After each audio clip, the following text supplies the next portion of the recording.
Hello, welcome to Econometrics Melody. In this video, we'll discuss about the Poisson distribution, Poisson distribution. Before that, let us see some of the useful functions. This is how we are going to calculate the factorial in Stata. Exponential and logarithm are going to cancel out each other's effect, and because they are inverse to each other, that is why we are going to get the factorial value of the specified number. The factorial of 1 is 1, factorial of 4 is 24, factorial of 6 is 720, and the factorial of 30 is this big number. Now let us see another function, useful function, and this is combination. The explanation goes like this. There is one unique way in which we can select nothing out of 3 objects, and there are 120 unique ways in which we can select 3 objects out of 10 objects, and there are 167,960 unique ways in which we can select 9 objects out of 20 objects. Now let us see some of the useful formulas of the Poisson distribution, Poisson distribution. The mean and variance of the Poisson distribution, they are same, that is lambda. And PMF, probability distribution, Poisson distribution is a discrete probability function. That is why we use probability mass function. So the probability mass function is calculated by using this formula, e to the power minus lambda, lambda to the power k divided by k factorial, where lambda is the mean or variance, that is the average rate of an event occurring within certain span of time, and k is the number of event. The CDF, we are going to calculate the CDF of Poisson distribution by summing this individual PMF. If we want 5 or less events, then we put the value of k to be 0 all the way to 5, and we calculate the individual probability for each values, and we add them. We will derive this and we will show the examples as well. And let us see how do we calculate the CDF. Poisson, this is the Stata function to calculate the CDF of Poisson distribution. Here we are taking the average rate of incident to be 3, and what is the probability for 5 or less incident to occur. And the second, we are using the generic or the real formula to calculate it, is we are calculating the probability of 5 or less incidents to occur. That is why we take the values individual probability from 0 to 5, and both of them should yield the same result, and we will see it by the help of graph as well. The probability of 5 or less event occurring is 91, nearly 92%. And Poisson CDF, this is the user written program to depict the CDF of Poisson distribution. And let us see whether we do get that value or not. Probability of getting 5 or less incidents, so it is nearly 92%, somewhere over here. Now let us see another example. Here we want to calculate the probability of 3 or less incidents to occur when the average rate of probability is 6. This is our Stata function to calculate the CDF. Is we are concerning about the 3 or less incident to occur within a certain span of time. So we take the individual probability from 0 to 3 and we add them. This is again going to be very simple. Both of them should yield the same result, nearly 15%. And let us see it by the help of graph. Probability of less than 3, so we are here, somewhere here 3, and it should be somewhere 15%. As this is a user written program, it takes the argument lambda, the value of lambda, and we can put any value of lambda and get the respective CDF of the Poisson distribution. Here mean is 3, meaning thereby the average rate of an incident occurring is 30 within certain span of time, and this is the CDF for so many cases. Now let us calculate the PMF. So Poisson P, this is the Stata function to calculate the PMF of Poisson distribution, and this is the generic formula where we take e to the power minus lambda and then lambda to the power k and k factorial. So both of them should yield the same result, and let us see it. What it is 10%. And Poisson PDF, this is again a user written program to depict the PMF of Poisson distribution. Exactly 5 events occurring within the certain span of time or within a certain interval of time, it's 10%, and that is what we have calculated, 10%. Now let us see another example in which we are concerned about exactly 5 incidents to occur, but the average rate of incident occurring is 6 within a certain span of time, and from the both formulae we need to get the same result. It is a 16%, nearly 16%. The above one is the Stata function, and the below it's a generic function. Now let us check it by the help of a graph. So 5 or less incident to occur, 5 or less, exactly 5 incident, it is somewhere over here. and this is nearly 15 or 16. It is 16%. We can provide any value of mean or lambda, and we can draw the PDF PMF, probability mass function of the Poisson distribution, and this is the PMF for when the value of lambda is 30. Now let us draw the probability mass function of the Poisson distribution when the lambda is 10. This is again a user written program, and we are going to join the graph by connected lines, and let us see it.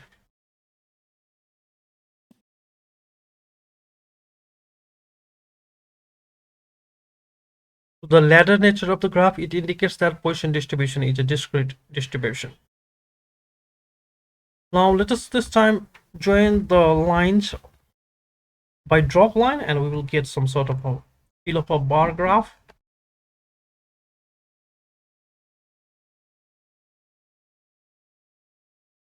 At the backdrop, we have a normal distribution with the mean and variance equal to the mean and variance of this Poisson distribution, and the ladder nature of the PMF indicates that Poisson distribution is a discrete distribution.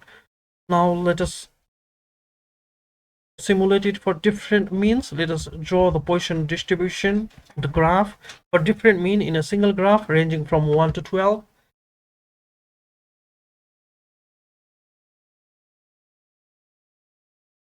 As the value of m increases, the nature of the graph, it is more of a bell shaped.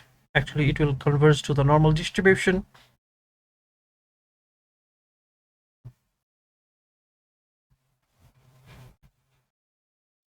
Now let us see what does the PMF of a Poisson distribution look like when the lambda increases from 21 to 30 in a same graph. So as the value of em increases, the nature of the graph is more of a normal distribution.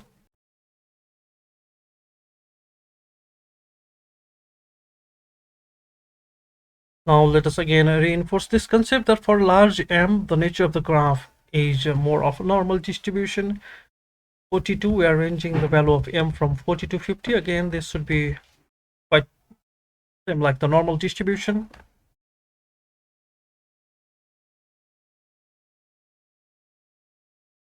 Now let us increase the m from 90 to 102. Again, we should see that the graph are more of a normal distribution bell-shaped curve. And as the value of em increases significantly, we see that the nature of the graph, the Poisson distribution, it converges to the normal distribution. This is the basic motive for this simulation. We have increased the m from 90 to 102.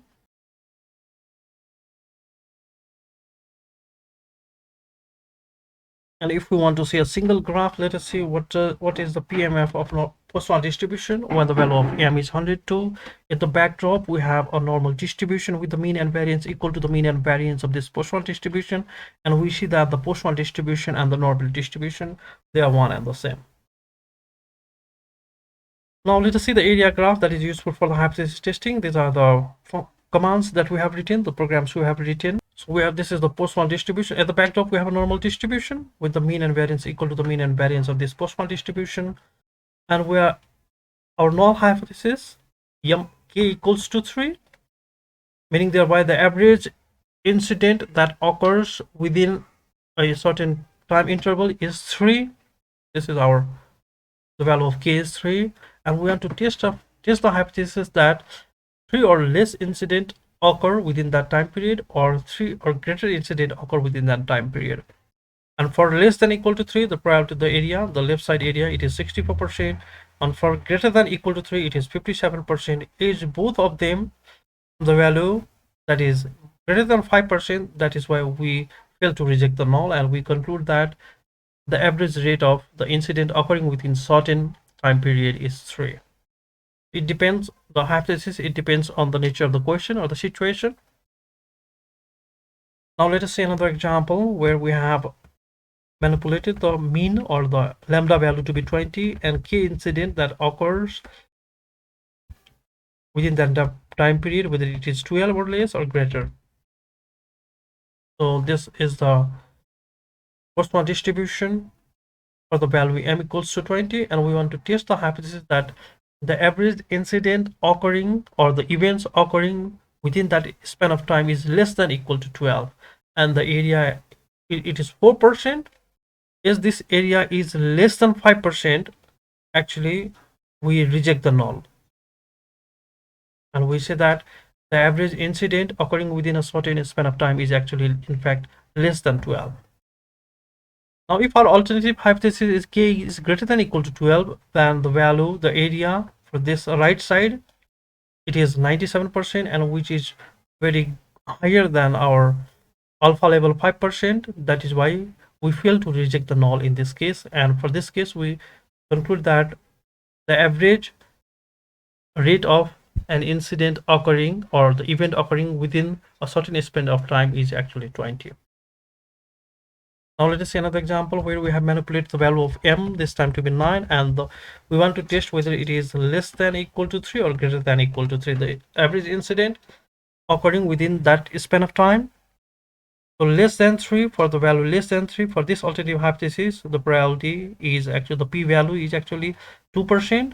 So this is again less than our critical alpha value 5%. So we say that we reject the null in this case, and we conclude that on an average there are 3 or less incidents occurring within that span of time. But if our alternative hypothesis k is greater than or equals to 3, then this region, it is 99%, the p-value is 99%, and which is again greater than the 5% alpha value. That is why we fail to reject the null in that case.